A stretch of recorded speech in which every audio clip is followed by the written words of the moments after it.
দেখো এখানে আজকে আমি কি নিয়েছি। এখানে পেঁয়াজ, শসা, আলু ভাজা, কুমড়ো ভাজা, 4টে ডিম কারি নিয়েছি।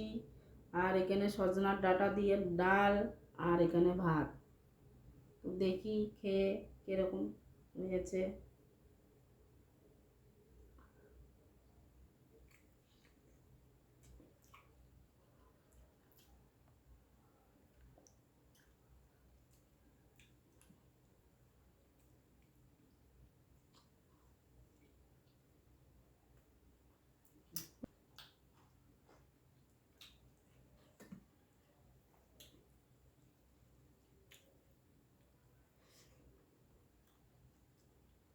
খুবই টেস্টি হয়েছে।